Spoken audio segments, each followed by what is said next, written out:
Let me think, man. Let me think about that.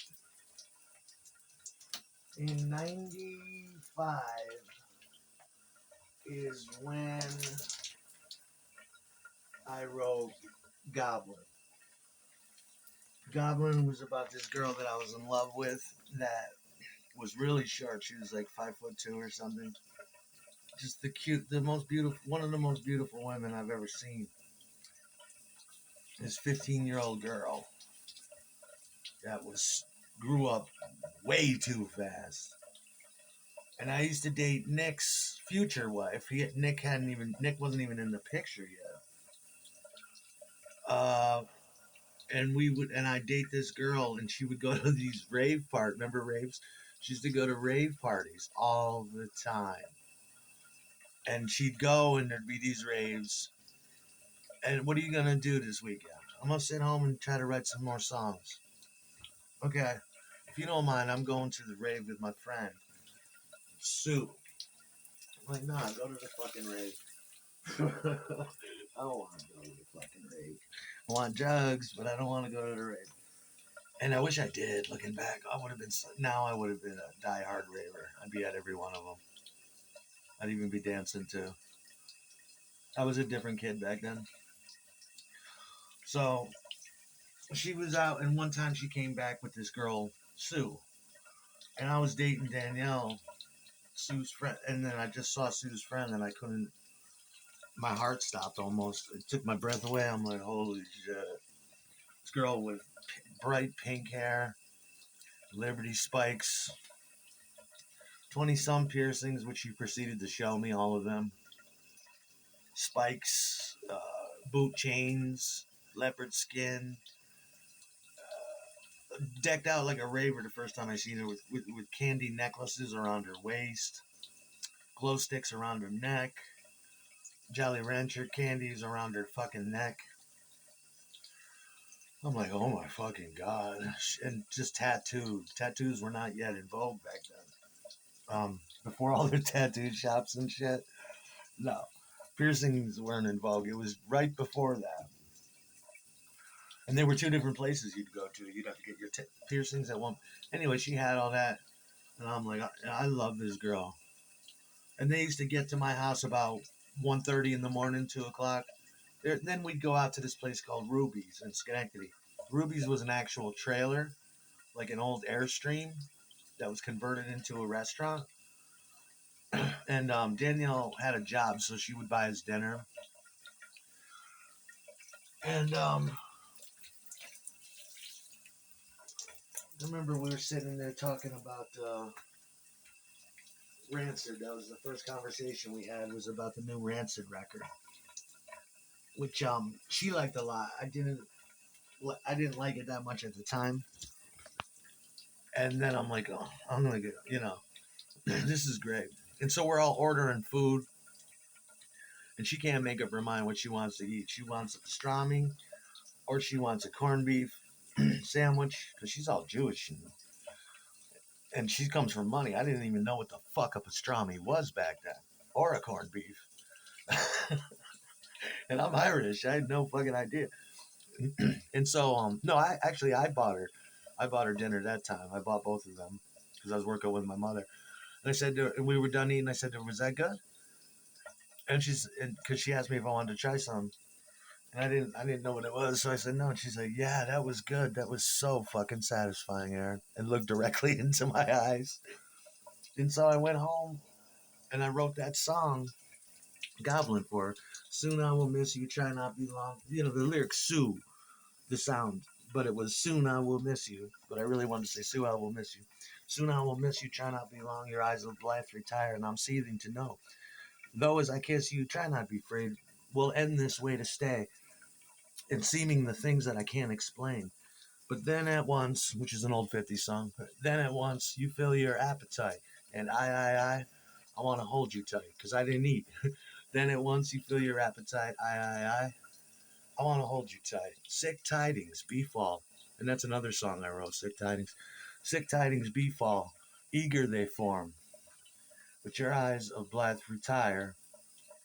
And I'm still seething to know. Um, And then it had that's pretty much the end of it. But then it had an alternate verse with slow as I rambled, none I would know. We end this way, and seeming the things I'll never explain. No one will love you with no eyes, no one to keep you satisfied. No one will love you with no eyes, no one to keep you satisfied. I wrote that because as I was writing the song in the bed the next week, there was a serial killer on TV that was cutting out girls' eyes. And I figured I'll just write this down because if this song don't work, these lyrics, I'll just return to that. But I also wrote it because she was so beautiful, and she was the type of girl that would make you want to cripple her. You know, you didn't want her to see. She loved it though. She didn't like that lyric. She used to say to me, "What is this? No one will love you with no eyes shit." Yeah. I'm like, it's just because you're so beautiful and you got the cat eye makeup. And but if you listen to that song, there's another song called "Local Joke in Ghost Town" that's in a completely different song, except it has the same pentameter diameter. Um, Soon comes September. Uh, Slow as it goes, slow as I ramble, none I would know. Um, I guess that's the local joke. I'm a sick fucking joke. I'm the local joke in Ghost Town. Um, and watch the days passing slowly by, locked inside this graveyard site. Let the acre rot with decay, this graveyard site. And it said, "Bastard, roll that Joe my way. Fury Kid, do you want to play?" Those were the lyrics to it. It's the same rhythm. And in '95, I wrote "With This Gun" after a Platters song, "With This Ring." That was a good song. I wrote "Martian Code" in that year, which became "Wooden Nickels." For every song I wrote two songs out of it. So we'd always have something. It took a little while longer, but the lyrics were interchangeable. "Hollywood and Ashes" I wrote that year, but it was also another song until we settled on it. I love "Hollywood and Ashes" because it's the first time me and Nick sang together. It was also the last time.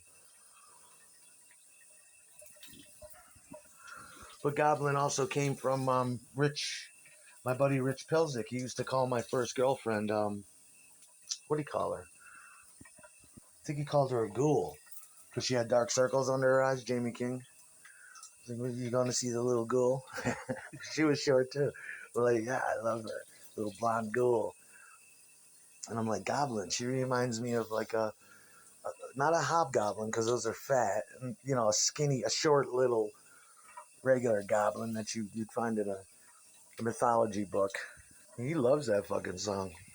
If you like that song, Goblin, you should find a recording of "Local Joke" in Ghost Town. I think Nick's got copies of that too. I like that song, but it makes me sad when I think about it.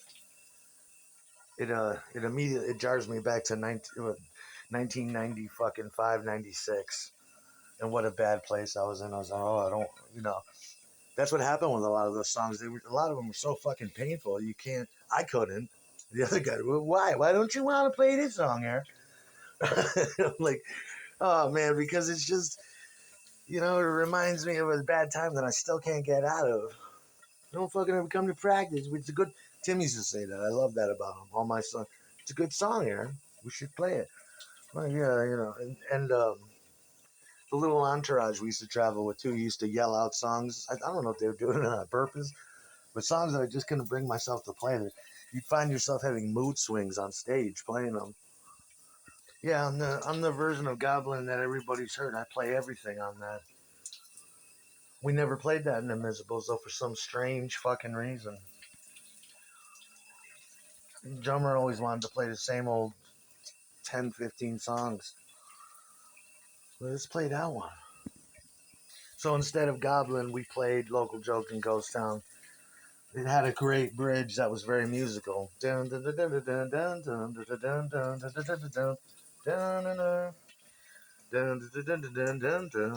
great. It was very anthemic. Funny. Great bridge. That was also recorded at the RPI session too. I'd would just love to hear that if it's still around.